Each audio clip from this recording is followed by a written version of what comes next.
Daniel's fingers trembled as he stared at the photograph. That smile, that tilt of the head. It was like Evelyn had come back from the grave, only younger, innocent, yet staring back at him through the eyes of a stranger. Who was this girl?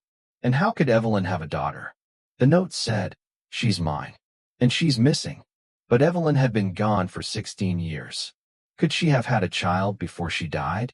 Or was Evelyn never really dead? Daniel's head spun with questions. He wanted to dismiss it as a hoax, some sick prank from the people who'd been after him all those years ago. But his gut said otherwise. The details were too precise. That handwriting. He hadn't seen it since the case files they shared. And the girl? Something about her eyes wasn't just similar. It was haunting. Familiar in a way DNA would scream true. He plugged the flash drive into his old, dusty laptop. It took a few seconds to load. A single file. No name. Just a timestamp. E.M_rec_0103. He clicked. A video began playing. Grainy. Like it had been filmed with an old surveillance camera or a hidden camcorder. It showed a dimly lit room with concrete walls, a metal table, and 2 chairs. A man sat in one chair, bald, broad-shouldered, head down like he was ashamed to be alive. In the other chair was a girl. The same girl from the photograph. She was tied at the wrists, but not violently. Almost carefully. She didn't cry. She didn't beg. She just sat there, watching the man. Then he spoke. "They told me to scare her," he said, his voice gravelly. Said it was just training. That she needed to learn early. But she kept asking about her mother. Said her name was Evelyn. Said she had dreams. Dreams of fire. Of someone screaming her name. Daniel's mouth went dry. The man continued. She remembers things she shouldn't. She remembers things they tried to erase. There was a click in the video, like a door opening. Then static. The feed cut out. Daniel stared at the blank screen. His pulse was hammering now. Training? Erase? What the hell was this? He leaned back, staring at the ceiling. Evelyn had a child. Somehow. Somewhere. And she'd been taken, trained, interrogated, silenced. And now she was gone. Daniel had spent years running. From cities, from memories, from that final moment when he faked his death and erased his badge. But he wasn't running now. He couldn't. Because if that girl truly was Evelyn's daughter, that meant she was his responsibility too. He reached under his floorboard and pulled out a small, metal case. Inside were remnants of the life he had buried. A revolver, a U.S. Marshal's badge with the name Reed crudely scratched off, and an old notebook with Evelyn's sketches. Maps, puzzle symbols, case theories from their last investigation together. Daniel flipped to the final page. It held a name, Orchid Valley, scribbled in Evelyn's hurried writing. He hadn't noticed it before. Maybe he ignored it. But now it burned through the paper like a spotlight. He turned to his laptop, pulled up an encrypted search engine, and typed, Orchid Valley Plus Training Facility. A result popped up. A decommissioned psychiatric hospital deep in northern Idaho. Shut down in 1992, bought privately in 2006. No owner listed. No photos. No records since. Daniel packed a bag. Clothes, his weapon, burner phones, and the photo of the girl. He was going to Orchid Valley. But he wasn't ready for what he'd find there. 3 days later, he arrived. The hospital loomed like a fortress, sunken in mist and shadow, surrounded by tall, dead trees that whispered when the wind moved. The building was silent, but it didn't feel abandoned. There were cameras, hidden but detectable if you knew what to look for. He slipped through the woods, found a break in the perimeter fence, and crouched behind a collapsed shed. That's when he saw them. 2 men in black uniforms, armed, speaking into earpieces. Government? Mercenaries? He couldn't tell. But they were guarding something, or someone. He waited till nightfall. When the sky turned coal-black, Daniel moved. Quietly, slowly, like the hunter he used to be. Inside the building, decay clung to the walls. Peeling paint, broken lights, old gurneys that looked like torture tables. But deeper in the halls, the building changed. Surveillance equipment. motion sensors, modern security doors.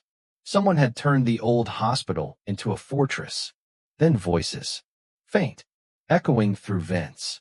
Daniel followed the sound until he found a small observation room. A window overlooked a cell. Inside that cell was her, the girl. She sat cross-legged, her head down, her hands on a sketch pad. She was drawing something.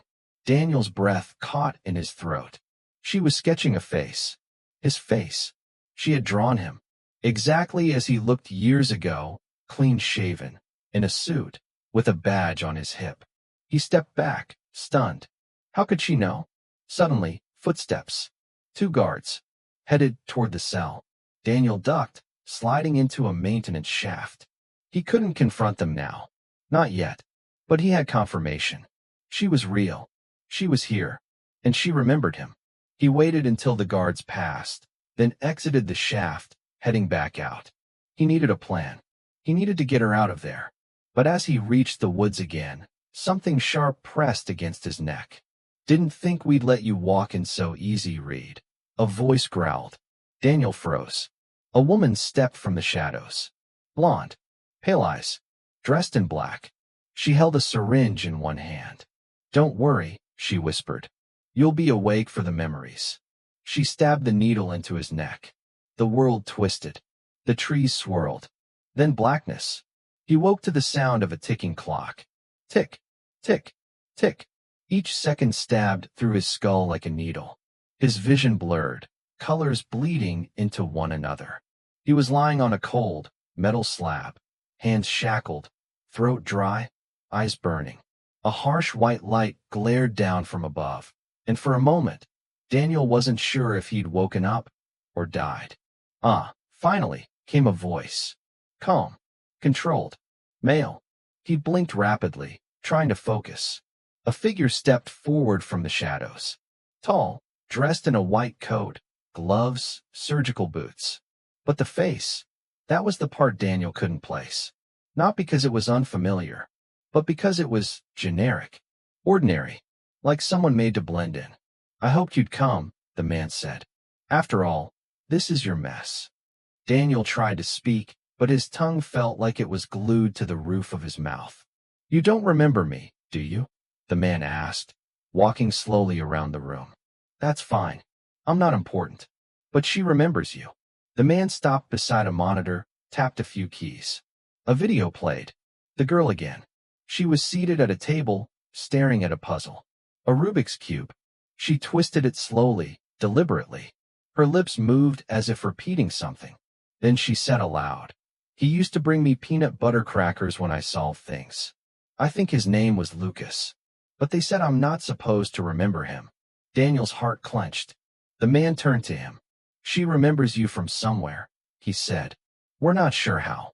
Her mother encoded memories very deeply. We tried to scrub them when she was 5. But some things stick. Daniel managed to croak out a sound. Who are you? The man smiled. Just a caretaker, he said. Of mistakes like you. Then he leaned in. But the bigger question is, who are you really, Mr. Reed? Daniel said nothing. The man chuckled. You thought you buried yourself well. But we've been watching. Ever since Baltimore. You were never off the grid. You were just rerouted. He pulled up another screen. Surveillance footage from Daniel's old hideouts. Tennessee, New Mexico, even Ridge Creek. They'd been watching him for years. Why wait? Daniel croaked. Why now?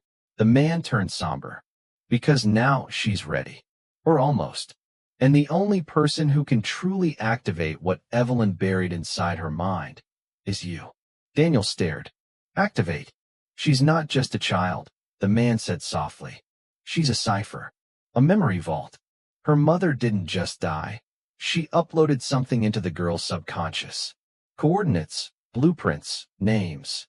Things even we haven't been able to crack. He stepped closer. But you? You were Evelyn's final link. Her trust. Her failsafe. Daniel shook his head. No, you're wrong. The man's smile returned. We'll see. He turned and left. The door slammed shut behind him. Daniel lay there, sweating, heart pounding. What had Evelyn done? What had she become before she died? And what had she done to this child, their child? Hours passed. Maybe more. Time meant nothing in that cell. Then a quiet hiss. Gas filled the room. Daniel struggled, shouted, fought against the restraints. But it was no use. Sleep took him again. This time he dreamed. But it wasn't his dream. It was Evelyn's. He saw her face. Older than he remembered. Tired. Desperate. She was standing in front of a mirror, whispering into a recorder. If you're seeing this, Lucas, then they found her. And they found you. She was holding a child. A baby. I'm sorry I lied. I never told you. I had to disappear to protect her. She was never safe, not with the files I stole. They'll try to use her to open doors even they don't understand. She kissed the baby's forehead. She's ours. Her name is Clara. Daniel gasped in the dream. Evelyn continued. I've placed markers. Keys. Memories only you and I would understand. You'll know what to do. Don't let them use her.